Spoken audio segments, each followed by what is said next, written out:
Hello বন্ধুরা, good evening. কেমন আছো তোমরা সবাই? আশা করছি সবাই খুব ভালো আছো, আমরাও বেশ ভালো আছি।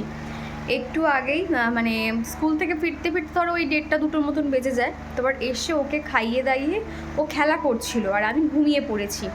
হঠাৎ উঠে দেখছি কি যে মানে চিকুর একটা কাণ্ড তোমাদেরকে দেখাচ্ছি। তার আগে তোমাদেরকে বলি, আজকে সকাল থেকে কোনো রকম ভিডিও শ্যুট করিনি। আজকের ইভিনিং রুটিনটা তোমাদেরকে শেয়ার করব। তোমাদের মধ্যে কেউ একজন আমাকে বলেছিলে যে দীপা তোমার বিকেল থেকে রাত পর্যন্ত রুটিনটা শেয়ার করবে। তো ভাবলাম যে চলো, আজকে এমনিতে বৃহস্পতিবার ছিল, অনেক তাড়াহুড়ো, সকাল থেকে সেভাবে সত্যি ভিডিও শ্যুট করতে পারিনি। ভাবলাম চলো বিকেল থেকে তোমাদের সঙ্গে শেয়ার করব। তো চিকুর ওদিকে কী কাণ্ড তোমাদেরকে চলো দেখাই। এই যে চিকু ঘুমাচ্ছে, ওর গায়ে আমি ব্ল্যাঙ্কেটটা দিয়েছি আর এই যে পাখা চলছে। হ্যাঁ, এদিকে দেখো, ওই যে দেখতে পাচ্ছ আমার একটা গেঞ্জি, এই যে আমার টি শার্টটা, ও কখন না মানে যেহেতু আমি ওই সাইডে ঘুমিয়ে পড়েছি আর ও তো সবসময় আমার কাছে শোয়। এবার কি হয়েছে জানে, মা ঘুমিয়ে পড়েছে, মায়ের গায়ের কাছে গেলে যদি বকে বা কিছু, ও জানি না আমার এই গেঞ্জিটা, ও হচ্ছে গিয়ে এই যে দেখতে পাচ্ছি এটা আমার গেঞ্জিটা, এই যে গেঞ্জিটা দেখো কি সুন্দর গলার মধ্যে ঢুকিয়ে নিয়েছে, নিয়ে আর ঘুমাচ্ছে। আমার এত মায়া লাগছে ঘুম থেকে উঠে। আমি ঘুমোতে যাওয়ার আগে ওকে বারবার করে বললাম যে চিকু তুমি কিন্তু ঘুমিয়ে পড়বে। ও দেখলাম যে সত্যি ঘুমিয়ে পড়েছে আমার ওই গেঞ্জিটা এনে আর কি। তো যাই হোক, ও ঘুমাচ্ছে থাক, আমি টুকটুক করে কাজকর্মগুলো সেরে নেব। ঘড়িতে এখন বাজে তোমার 5টা মতন বাজে, 4:45 বাজে। তো চলো এখন থেকে ভিডিওটা শুরু করছি, সেই রাত পর্যন্ত ভিডিওটা কন্টিনিউ করব। জানি না ছোট হবে কিংবা বড় হবে, যতটুকুই হোক না কেন আমি নেক্সট দিন মানে শুক্রবার দিনকে শেয়ার করে দেওয়ার চেষ্টা করব। তো যাই হোক, চলো ভিডিওটা দেখতে থাকো। বিকালের দিকে ঘর বারান্দাগুলো একটু ঝাড় দেবো, তো ভাবলাম বিছানাটা একেবারে পরিষ্কার করে নিই, কেমন অগোছালো হয়ে আছে। আর চিকু তো এক ধারে ঘুমাচ্ছে, সেই জন্য না আমি আস্তে আস্তে এই উপরের দিকের বালিশগুলো যেভাবে আমি সবসময় সুন্দর করে গুছিয়ে রাখি সেইভাবে ঠিকঠাক করে রেখে দিচ্ছি। বিছানাটা ঝাড়া থাকলে কি হয় জানো তো, তাহলে এরপরে ঘর বারান্দা আমি সুন্দর করে ঝাড় দিয়ে দিতে পারবো। তা না হলে বিছানার মধ্যে 2-1টা ধুলো থাকলে পরে ঝাড়ার পরে না আবার আমার ডবল খাটুনি হয়ে যাবে। সেই জন্য ঘর বারান্দা ঝাড় দেওয়ার আগে বেডরুমটা পরিষ্কার করে নিয়েছি। আর টুকটাক জিনিসপত্র একটু এদিক ওদিক হয়ে আছে, সেগুলো একটু গুছিয়ে নেব। আর এখন করে না আমাদের মানে উপরে যে সিলিং পাখাটা আছে, ওই পাখাটা বেশ কিছুদিন বন্ধ ছিল, যার জন্য না কিছু একটা মানে তার খুলে গেছে, উপরের পাখাটা আর চালাতে পারছি না, যার জন্য এই টেবিল পাখাটা নিয়ে এখন কাজ চালিয়ে নিচ্ছি। আর এই পাখাতে এত ফুল স্পিডে হাওয়া হয় না, রীতিমতন ভোরবেলা কিন্তু আমার ঠান্ডা লাগে। সেই জন্য চিকু ছোট ব্ল্যাঙ্কেটটা রেখে দিয়েছি, আমি আর চিকু একটু হয়তো ওই সকালের দিকে হয়তো গায়ে দিলাম, এই জন্য আর কি। আর এখানে তোমাদের আরও একটা কথা জানিয়ে রাখি, আমি তো ডেলি ভিডিও আগের মতন দিতে পারছি না, তবে এখন এই কদিন একটু চেষ্টা করব। জানি না কতটুকু মানে দিয়ে উঠতে পারবো, তোমাদেরকে কথা দিতে পারছি না, তবে আমি চেষ্টা করব। মাঝে আর কিছুদিন পর থেকে আমি আর ভিডিও সেভাবে দিতে পারবো কি না জানি না, একটু ব্যস্ততার মধ্যে থাকবো। তো সেই জন্য আর কি ভাবছি, সেই যে গ্যাপটা যাবে, তো তার জন্য এখন করে একটুখানি ভিডিওগুলো দেওয়ার চেষ্টা করছি। মানে পুরোটাই আর কি এখন তোমাদের সামনে আমি বলছি না, আস্তে আস্তে সমস্তটাই তোমরা জানতে পারবে। আর এখন করে না এই গরমের সময় এত মশার উপদ্রব হয়, মশা কিন্তু এখন অল আউটকে আর ভয় পায় না, যার জন্য এই গুড নাইটের নতুন যে কয়েলটা আনা হয়েছে, এটা এত ভালো না, খুব ভালো কাজ করছে। জানি না কতদিন কাজ করবে, কেননা মশারা কিন্তু অল আউটকে যেরকম আর ভয় পায় না, গুড নাইটকে হয়তো এখন একটু ভয় পাচ্ছে। এটা চালিয়ে রাখলে কিন্তু বিকেলের পর থেকে আর একদমই মশা থাকে না। তো সেই জন্য আর কি চেঞ্জ করে দিলাম। আর তেলটা না শেষ হয়ে গেছিলো, তো এই মাসে যে মান্থলি বাজারে যে তেলটা আনা হয়েছিল নতুন করে আবার লাগিয়ে সুইচ বোর্ডে দিয়ে দিলাম। এই যে বিকেল থেকে চললে এবার আমাদের পরের দিন সকাল পর্যন্ত এরকম মানে অল আউট দেওয়া থাকে। তা না হলে কি জানো তো, রাত্রিবেলা যখন মশারি থেকে বার হই আশপাশে কিন্তু মশা থাকে, আর সেগুলো কিন্তু বিছানার মধ্যে টুকুস করে ঢুকে পড়ে। তো সেই জন্য অল আউটটা অল টাইম অন করে রাখার চেষ্টা করি। বাড়িতে ছোট বাচ্চা থাকলে না এই জিনিসগুলো মাথায় রাখতে হয়, মশার কামড় কিন্তু খুব খারাপ বাচ্চাদের জন্য। আর আগের ভিডিওতে রূপা আমাকে বলেছো, দীপা যখন তোমার ভিডিও দেখি তোমার কথা বলার সাথে সাথে উপরে যে লেখাগুলো উঠছে, তুমি কিভাবে এটা এডিটিং করছো এটা আমাকে জানাও, আমি নতুন তো কিছু বুঝতে পারছি না। প্রথমেই বলি এটা আমি করছি না, এটা অটোমেটিক হয়ে যায়, বা হয়তো কোনো একটা কিছু সিস্টেম থাকলেও থাকতে পারে, তবে এটা আমি জানি না। এখনকার অনেক ভিডিওতে দেখেছি এরকম মানে হয়তো সে মুখে যেটা বলছে সেটা টাইপিং হয়ে উপরে উঠে যাচ্ছে, এটা আমারও ঠিকঠাক জানা নেই। তবে তুমি যখন জানতে চেয়েছো আমি অবশ্যই এটা জেনে তোমাদেরকে বলার চেষ্টা করব। আর এদিকে বেডরুমটা আর ডাইনিং রুমটা ঝাড় দেওয়ার সাথে সাথে পাপোশগুলোকে জায়গায় রেখে দিয়েছি, আর ওদিকে জানালাটাও বন্ধ করে দিয়েছি। একটা একটা করে ঘরের কাজকর্ম কমপ্লিট করছি, আর সেদিকে যাতে আর না যেতে হয় সেই কাজগুলোও সেরে নিচ্ছি। পর্দাটা এখন করে আর দিই না, কেন জানো তো, সকালে পর্দা দেওয়া থাকলে অন্ধকার অন্ধকার থাকে ঘরটা, তখন ঘুম থেকে উঠছি করে দেরি হয়ে যায়। সেই জন্য এখন জানালার পর্দাগুলো একদমই লাগাই না, ওইভাবেই সরানো থাকে। তো যাই হোক, পাপোশগুলোকে দিয়ে দিয়েছি, আর এখন চলে এসেছি এদিকে আমার ঠাকুর ঘরটা, আর এদিকে ছোট্ট যে বারান্দাটা রয়েছে সেটাকে একটু ঝাটফাট দিয়ে দেব। সকালে আমার একটা পার্সেল এসেছিল, আর তার মধ্যে কিছু এরকম শোলার কিছু ছিল, তো যার জন্য চিকু দেখো এরকম ভেঙে ভেঙে কী অবস্থা করেছে। সেটাই আর কি এই ছোটো বেলটার মধ্যে করে নিয়ে পাঁচিলের ওপারে ফেলে দিয়ে আসবো, আর এদিকে উঠোনটাও ঝাঁট দিয়ে দেবো। আর প্রিয়াঙ্কা দিদিভাই বলেছো, দীপা তুমি কি গরমের সময় সানসিল্ক শ্যাম্পু ব্যবহার করো আর তোমার কাজকর্ম খুব গোছানো? তো থ্যাংক ইউ দিদিভাই। আর শ্যাম্পু যখন যেরকম পাই ব্যবহার করি, যেটা সত্যি কথা। ওই যে পাতা যে সানসিল্কগুলো হয়, কালো একটা হয়, একটা পিঙ্ক কালার হয়, তো ওটাই আর কি অল্টারনেট করে ব্যবহার করি। মাঝে মধ্যে হেড এন্ড শোল্ডারও ব্যবহার করি। তবে শীতকালে শুধুমাত্র রিটা শ্যাম্পুটা আমি ওটাকে আমাকে ব্যবহার করতে হবে, ম্যান্ডেটারি। তাছাড়া ওই গরমকাল বর্ষাকাল বলে এরকম শ্যাম্পুর কোনো আমার ডিফারেন্স নেই। ওই সানসিল্কটা আর কি ব্যবহার করছি এখন, যখন যেরকম পাই দেখে নিই। আর সুরভি আমাকে বলেছো যে আমার ছেলের 3 বছর বয়স, সেও নতুন স্কুলে ভর্তি হবে। তাদের 1 এপ্রিল থেকে তাদের স্কুল শুরু হবে। তখন যে আমি কিভাবে সমস্ত কিছু করব তোমাকে দেখে সেটা ভাবছি। একদমই তাই গো, বাচ্চার স্কুল নেই না, এখন তুমি অনেকটাও সময় পাচ্ছ। স্কুল খুলে গেলে আর একটুও টাইম পাবে না, কখন যে মুহূর্তের মধ্যে সময়গুলো শেষ হয়ে যাবে, আর ওই দিয়ে আসা নিয়ে আসা করতে করতে তোমার সময় চলে যাবে। যেটা আমার এখন হচ্ছে, তবে প্রথম খুব অসুবিধা হচ্ছিল, তবে এখন অতটাও হচ্ছে না। ওকে একটু বেশি করে সময় দিতে হচ্ছে, যার জন্য আর কি এখন ডেলি আর ভিডিও দিতে পারছি না, এই আর কি। তা না হলে মোটামুটি আমি সকাল থেকে রাতের মধ্যে আমার কাজকর্মগুলো সম্পূর্ণ সেরে নিতে পারছি। এদিকে ঠাকুর ঘরে ওখানে একটা মাদুর পেতে দিলাম, একটু পরে চিকু ঘুম থেকে উঠলে ওখানে পড়তে বসাবো, যেহেতু বেডরুমের পাখাটা আর কি খারাপ। তো এদিকে বেশ কিছু জামা কাপড় ছিল, সেগুলো সমস্তটা আমি ভাঁজ করে নিয়েছি। এবার চলো এগুলো জায়গায় রেখে দেবো। চিকু এখনও পর্যন্ত ঘুমাচ্ছে, তো চলো এগুলোকে রেখে দিই। এই ঘরে বসালে কি হয়, আমি একটু করে রান্নাঘরে কাজ করি আর ওকেও দেখে দেখে যাই, তো সেই জন্য নিচে আর কি বসালাম। আর বিছানাতে না গরমের মধ্যে বসতেও ইচ্ছে করে না। আর মাঝে মধ্যে এদিকে জানালাটা খুলে দিই, বেশ একটা হালকা ঠান্ডা আবহাওয়া ঘরের মধ্যে আসে, বেশ ভালো লাগে। একটু পরে সন্ধে টন্ধে দেবো। এদিকে যে জামাগুলো ভাঁজ করে রেখেছিলাম সেগুলো এখন চিকুরগুলো ওর বাস্কেটে রেখে দিচ্ছি, আর বাদবাকিগুলো আমাদেরটা গুছিয়ে রাখবো। এখন যেহেতু ডেলি ওকে স্কুলে নিয়ে যাই, আমার এই ভালো ভালো জামা কাপড়গুলো না ব্যবহার করতে পারছি। আগে এত জামা কাপড় ঠাসা হয়ে যেত, তখন মনে হতো সেই তো কোথাও যাই না, এত জামা কাপড় ঘরে রেখে কি করব, বা জামা কাপড় কিনে কি করব। তবে এখন ওই যে একটু একটু করে লেগে যাচ্ছে। সপ্তাহে আর কি 3-4টে করে সেট আমি সামনের দিকে বাইরে বার করে রেখে দিই, সেগুলোই সারা সপ্তাহ অল্টারনেট করে পরতে থাকি। আবার সেগুলো আর কি শনিবার হলে সমস্তটাই কেচে কেচে তুলে রাখি, আবার কোনো একটা অন্য কোনো সেট বার করি। এইভাবে জামা কাপড়গুলো উল্টে পাল্টে পরি।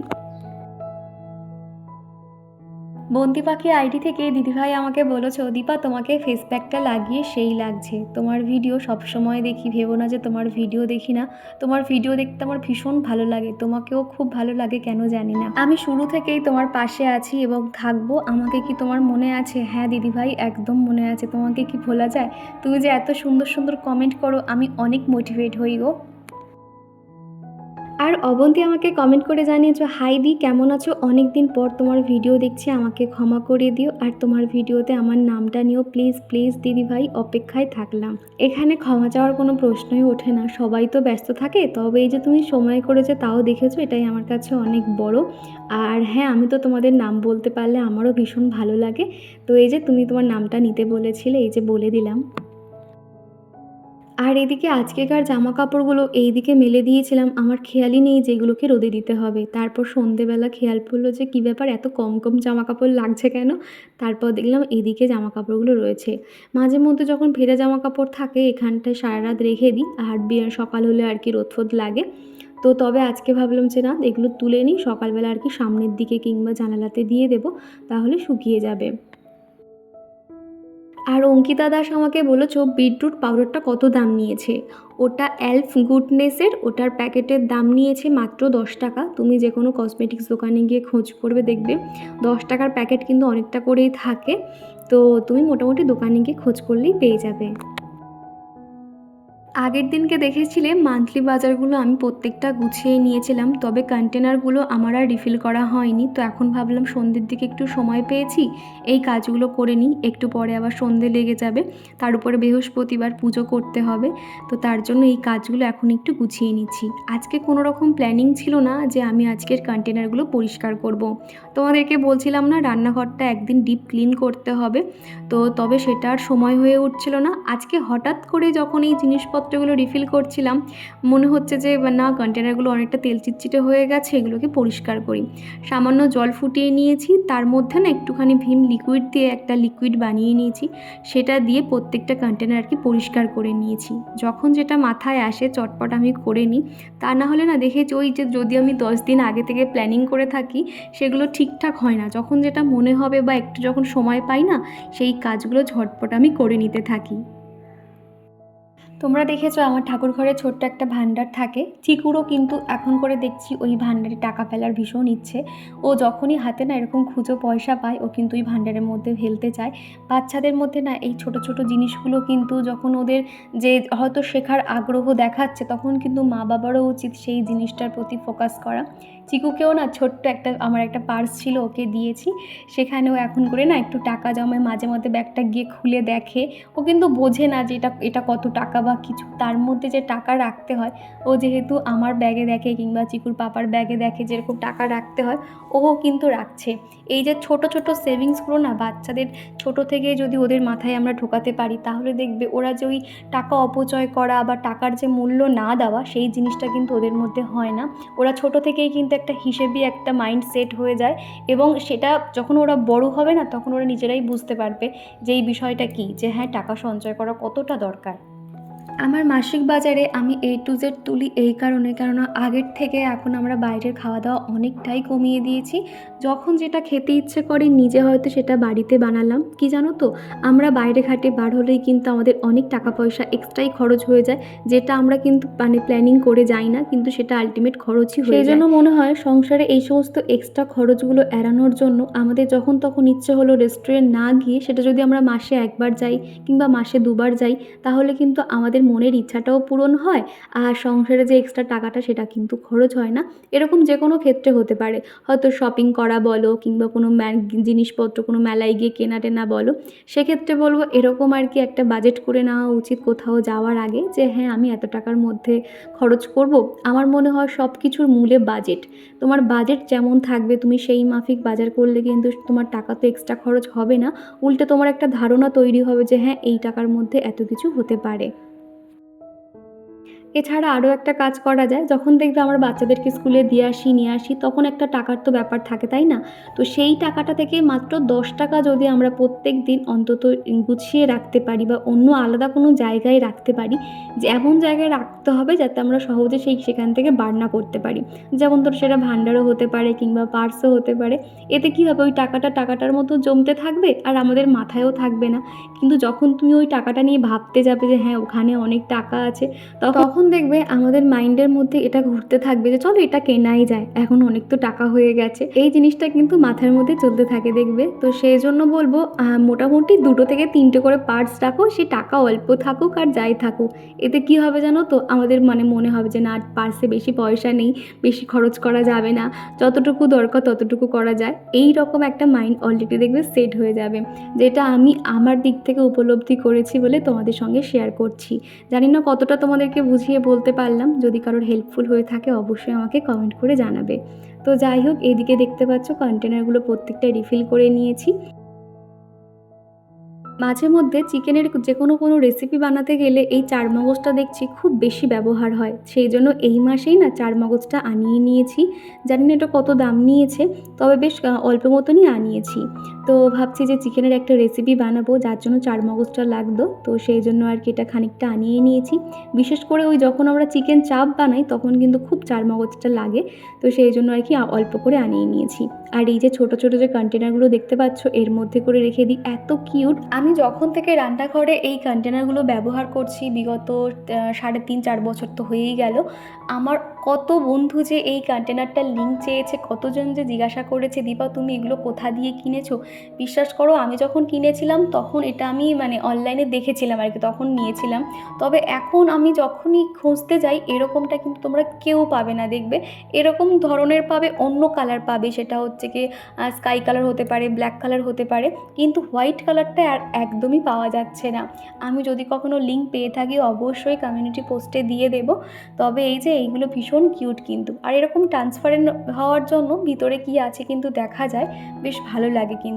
তবে একই কালারের কন্টেনারগুলো হলে আরও বেশি ভালো লাগতো। তবে ওই যে একটু একটু করেই কন্টেনারগুলো একই রকম করার চেষ্টা করছি। তাও তো আগের থেকে অনেকটা এরকম ভালো ভালো কন্টেনার দেখতে পাচ্ছ। আগে তো আমার মাল্টি কালার ছিল, এটাও সেটা আর কি ছিল। তবে আস্তে আস্তে করে যখন থেকে সংসারের প্রতি মায়া বাড়লো, একটু একটু করে সংসার গোছাতে শুরু করলাম, তখন ওই সমস্ত হাবিজাবি কন্টেনারগুলো বাদ দিয়ে যেগুলো একটু দেখতে সুন্দর বা একই কালারের সেগুলো আর কি একটু একটু করে ব্যবহার করছি। তো যাই হোক, এদিকে না ওই বললাম না একটা লিকুইড বানিয়ে নিয়েছিলাম, দিয়ে প্রত্যেকটা জিনিস কিন্তু ভালো করে ঘষে নিয়েছি। আর একটু জলটা গরম থাকার জন্য বেশিক্ষণ কিন্তু আমাকে লাগিয়ে রাখতে হয়নি, সামান্য ঘষে একটা শুকনো সুতির কাপড় দিয়ে মুছে নিয়েছি, একদম কিন্তু পরিষ্কার হয়ে গেছে। আমি কন্টেনার যখনই পরিষ্কার করি এইভাবেই করি, এতে আমার খাটনিটা কম হয় আর খুব তাড়াতাড়িও কিন্তু হয়ে যায়। এটা যদি সমস্ত ভিতরের জিনিসপত্রগুলো বার করে করতে যেতাম তাহলে সময়ও লাগতো আর আমার কাজটা দ্বিগুণ হয়ে যেত। আর আমার আগের ভিডিওতে শাইনিং হীরা আইডি থেকে এক বন্ধু আমাকে কমেন্ট করেছে, ভিডিওটা খুব ভালো লাগলো, তোমার জন্য শুভ কামনা রইল। তো অসংখ্য ধন্যবাদ তোমাকে, আর তোমার নামটাও কিন্তু ভীষণ সুন্দর, খুব ইউনিক লাগলো আর কি। আমার আগের দিনের ভিডিওতে রূপা আমার কাছে একটা কথা জানতে চেয়েছিল, তো সেটা রিপ্লাই করার পরে রূপা আমাকে লিখেছে, অসংখ্য ধন্যবাদ তোমাকে, আজকের ভিডিওটা খুব সুন্দর হয়েছে, পুরো ভিডিওটাই ওয়াচ করলাম। তো থ্যাংক ইউ গো, এইভাবেই পাশে থেকো। আর একটা কথা কি জানো তো, ইদানিং কেন জানি না ভিউজটা একটু ডাউন হয়ে গেছে। তবে তোমরা প্রত্যেকটা মানুষ না আমার ভিডিও যে A to Z দেখো, আমি এটা বুঝতে পারি। আমার অ্যাভারেজ ভিউ দেখে আমি নিজেই অবাক হয়ে যাই যে তোমরা এত মানুষ যে আমার কথাগুলো শোনো, এটা আমার কাছে অনেক বড় পাওয়া। জানি না আমি কতটুকু বলি বা কতটুকু তোমাদেরকে বুঝিয়ে বলতে পারি, তাও যে তোমরা আমার ভিডিওগুলো এতটা দেখো, এটা আমার কাছে অনেক বড় পাওয়া। আর যার জন্য আমি বারবার তোমাদের কাছে এই জন্যই ফিরে আসি, তোমাদের ভালোবাসা, তোমাদের সুন্দর সুন্দর কমেন্ট পাওয়ার জন্য।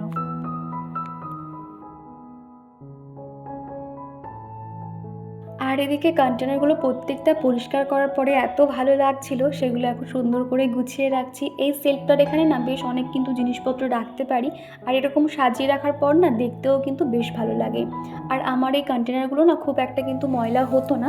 আমি আগে কি করতাম, প্রত্যেক দিন রান্নার শেষে এই কন্টেনারগুলো হালকা হাতে মুছে নিতাম, যার জন্য কিন্তু খুব একটা তেল চিটচিটে হতো না।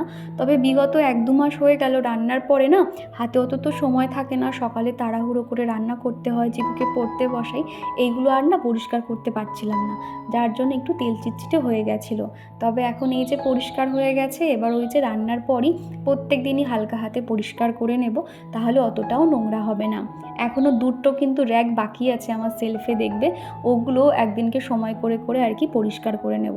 সমস্ত কিছু একদিনে করতে গেলে কিন্তু হবে না, পাটে পাটে ভাগ করে নিই, আর সেইভাবেই কাজগুলো করলে অনেকটাই সুবিধা হয়। রান্নাঘরে কাজ হয়ে গেছিলো, ওদিকে গোছানো হয়ে গেছে, একটু পরে তোমাদেরকে ঘুরিয়ে দেখাচ্ছি। আর এদিকে তো সন্ধে হতে চললো, 6:30 বাজে, তো ভাবলাম সন্ধেটা দিয়ে দিই। এদিকে চামেলির তেল দিয়ে আমি মঙ্গলবার করে আর বৃহস্পতিবার করে পুজো করি। চামেলির তেল দিয়ে হনুমানজিকে পুজো করলে হনুমানজি অনেক তুষ্ট হয়।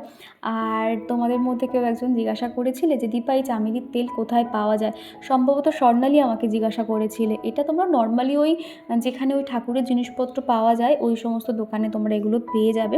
মোটামুটি খুব ভালো তেলটার গন্ধ, জানো তো, অনেকক্ষণ পর্যন্ত বেশ জলেও দেখেছি। তো তারপরে আর কি আমার যে কাপ ধুনোটা রয়েছে, আমার এই যে ধুনোচিটার মধ্যে দিয়ে সারা ঘরে বারান্দায় প্রত্যেকটা জায়গায় দিয়ে দিলাম। আজকে আর ওই যে নারকেল ছোপার যে ধুনো সেটা আর দিলাম না, নর্মালি কাপ ধুনোটাই দিয়ে ঘুরিয়ে দিয়েছিলাম। কাপ ধুনোটা দিলেই যথেষ্ট, এত ধোঁয়া হয়, এত বেশ ঘরে একটা সুন্দর ভাইবস কাজ করে, খুব ভালো লাগে আর কি।